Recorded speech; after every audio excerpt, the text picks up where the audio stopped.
Então a defesa da liberdade, ela tem passa pela defesa da imaginação, a criatividade, porque a ação humana é criativa. E a defesa da liberdade, tal como propõe a escola austríaca, nós temos que ser criativos para saber transmitir não essas verdades, mas essas conjecturas, porque a escola austríaca é o pensamento socrático na economia. Eu acho que a única escola econômica que vai dizer, olha, isso eu não sei, existe a incerteza. É frustrante para o homem dizer eu não sei, mas nós temos que dizer isso eu não sei. Isso faz parte da humanidade. O homem é imperfeito.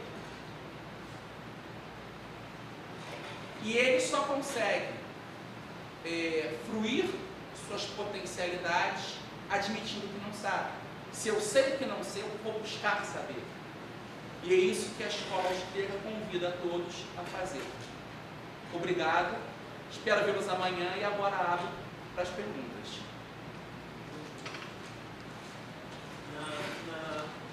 Fala lá do valor, pela atividade marginal, eu não consegui diferenciar muito a visão dos neoclássicos da escola austríaca, ou ela é a mesma?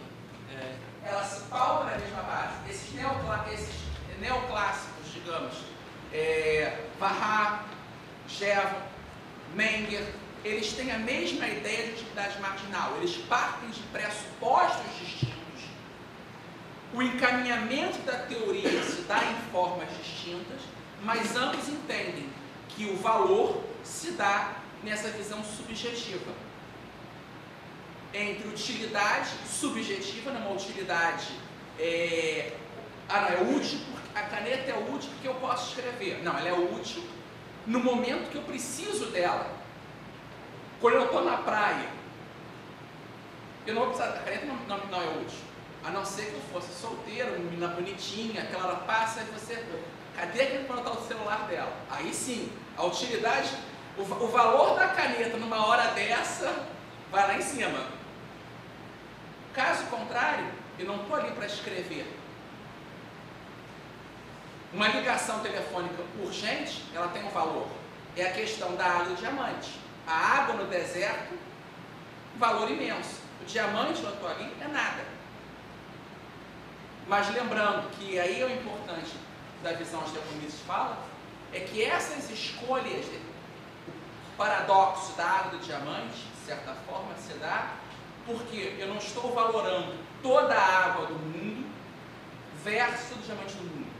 A visão do valor é semelhante, tanto que o Mises ele começa dizendo o desenvolvimento da economia clássica nos últimos anos em relação à teoria da utilidade marginal nos proporcionou tentar entender uma teoria geral da ação, a que chamo praxeologia. Então, na verdade, é algo que não é um dos austríacos, Menger, está na base da praxeologia, mas ele não é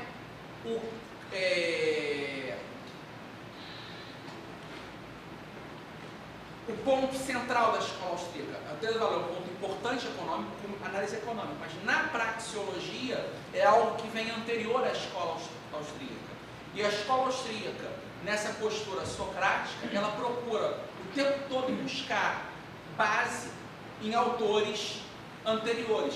É por conta disso que tanto um Hay quanto um Rothbard foram buscar estudar a escolástica, autores da antiguidade como Aristóteles. Então essa procura e por buscar fontes não históricas, não econômicas. É o caso do Hoffman que tenta buscar análise de lei natural. Então você vai trazendo para o pensamento econômico outros elementos extra-econômicos. De certa forma, a própria visão da impossibilidade do cálculo econômico numa economia socialista, do Mises, isso ele tirou de uma fonte não muito comum. Alguém sabe onde ele tirou isso? Leon Trotsky. Porque o Trotsky, a ideia do Trotsky era o seguinte, voltando aqui para a União Soviética, implantou-se a Revolução Comunista, 17, com Lenin. E tem depois a queda de braço entre Stalin e Trotsky. A ideia do Lenin, do Stalin, era fazer o quê? Consolidar a Revolução na União Soviética. Fortalecer o Estado russo e depois ir invadindo militarmente os outros países. E a questão, a provocação de paz. Até que ponto o comunismo fez mal à União Soviética, à Rússia? Até que ponto a Rússia se utilizou da teoria comunista para conseguir cumprir os anseios de expansionismos czaristas, desde o século XVII. Há uma inter-relação. A sociedade sofre com isso, mas o poder estatal soviético, russo, acaba conseguindo cumprir a ideia de expansão para o leste europeu com o comunismo. Na ideia do Stalin, tinha que se fazer isso. Consolidava o poder na União Soviética e depois expandindo o comunismo via revolução cultural e via força militar. Já o Trotsky defendia que tinha que se fazer a revolução total. Todos os países, o socialismo só daria certo na Rússia se todos os países do mundo fossem socialistas. Porque enquanto existisse um país de economia capitalista, ou seja, um país que mantivesse o cálculo econômico via mercado, destruiria o sistema. Então ele prevê a ideia da impossibilidade do cálculo econômico numa economia socialista e por isso defende que todas as economias têm que ser socialistas.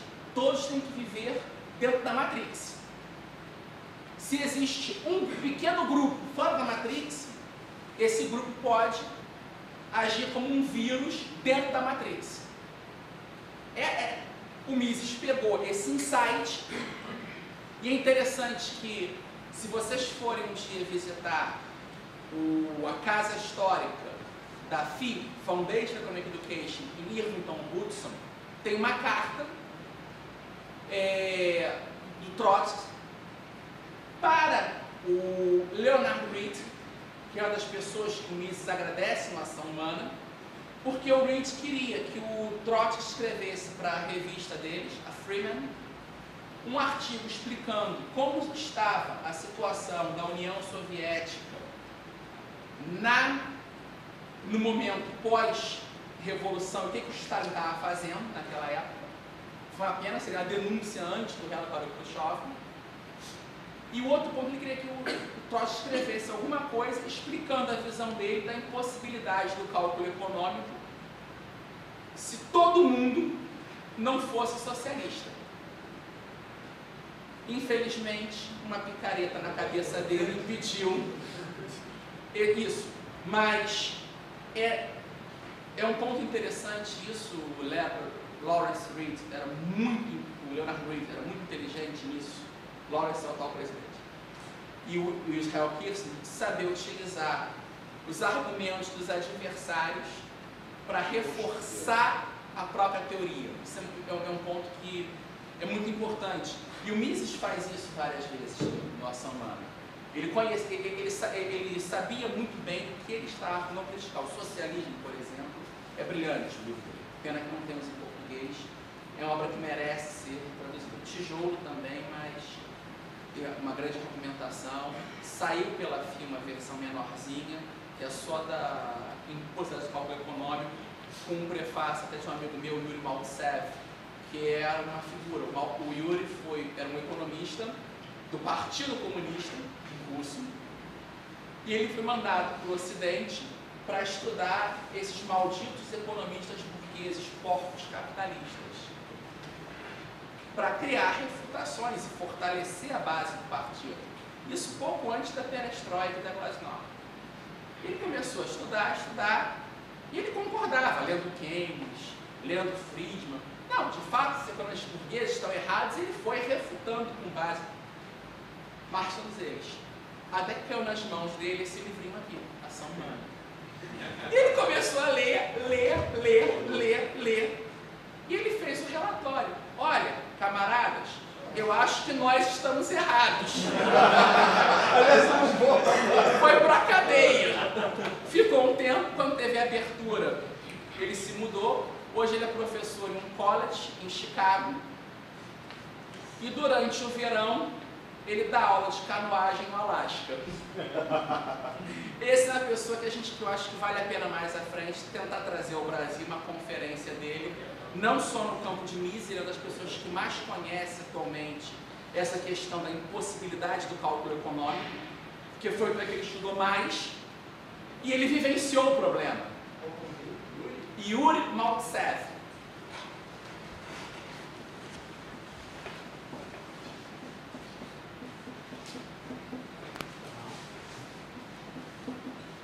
Yuri Maltsev. É a figura. Só que o problema maior é que um bom curso tem que ter fígado para acompanhá-lo. Geralmente nos congressos, nosso plano é palestra chata. Como é que a gente consegue chegar até a cozinha e convencer as garçonetes a liberar o álcool antes da hora?